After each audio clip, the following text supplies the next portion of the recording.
25 minutes past the hour, Fox News continuing coverage of the massacre of police officers in Baton Rouge. 6 officers shot today, 3 of them shot and killed outside a convenience store right along Airline Highway in Baton Rouge, Louisiana, not very far at all from police headquarters there.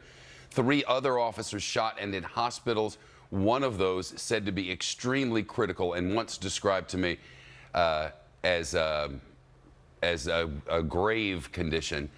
Chris Wallace is the host of Fox News Sunday. He's live, as it turns out, from Cleveland today, where they were originating their programs ahead of the Republican National Convention. You don't even know where to start with this, Chris. We don't know who these suspects are. There's supposedly 2 of them. According to authorities, they believe there are 2 more suspects out there and somewhere, and they're actively seeking them now. Condemnations from the White House, calls for togetherness, and all of it is, at least for now, for naught. We talk about coming together, but we've got a divide like few I've seen. No, that's exactly right. There are a couple of interesting aspects here in Cleveland where, of course, security, Shep, was already a very big concern.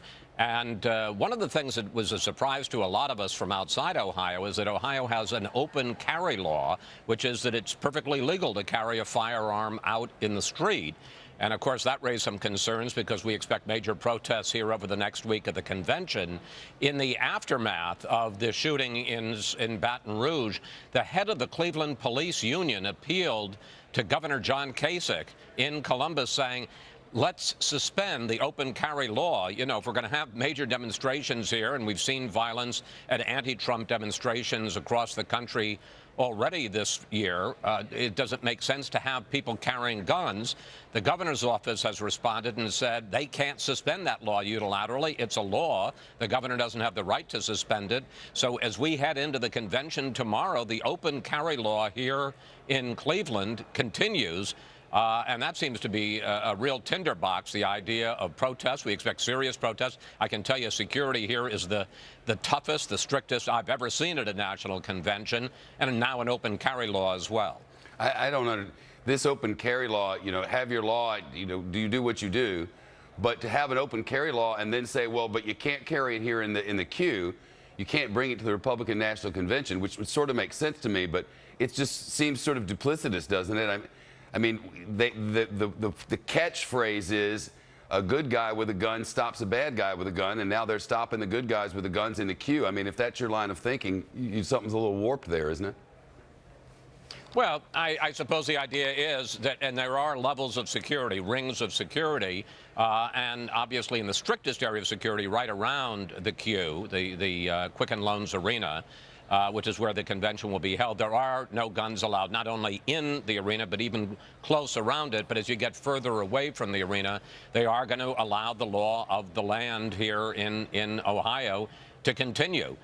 There's another aspect of this, and of course, and that's the political aspect. And you hate to talk about politics when you're talking about a terrible tragedy like this, but it does play a role. Actually, all breaking events play a role, like the terror attack in Nice, Shep. And I think it's very interesting that in the last few days, actually, I guess ever since the Dallas ambush of police, that Donald Trump has been saying very forcefully that he's the law and order candidate. Again, in his announcement of Mike Pence as his running mate yesterday, he talked about that he's the law and order candidate.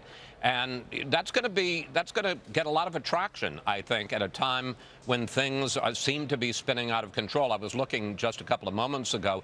It was in December that Donald Trump called for his ban on all foreign Muslims coming into this country. And that was about a week after San Bernardino, where 14 people were killed by those 2 terrorists. And a lot of us thought, boy, that's very controversial. But as we found in all the exit polls during the Republican primaries, in fact, people overwhelmingly supported that idea.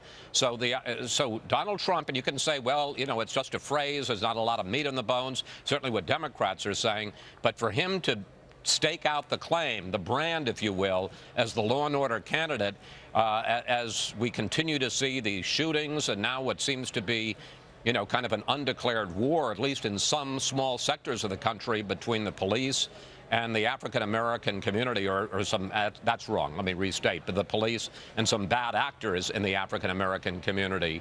The law and order candidate is going to strike a real chord with a lot of people. Chris Wallace from Fox News Sunday, live today in Cleveland. I'll see you there tomorrow, Chris. We've just gotten word from the White House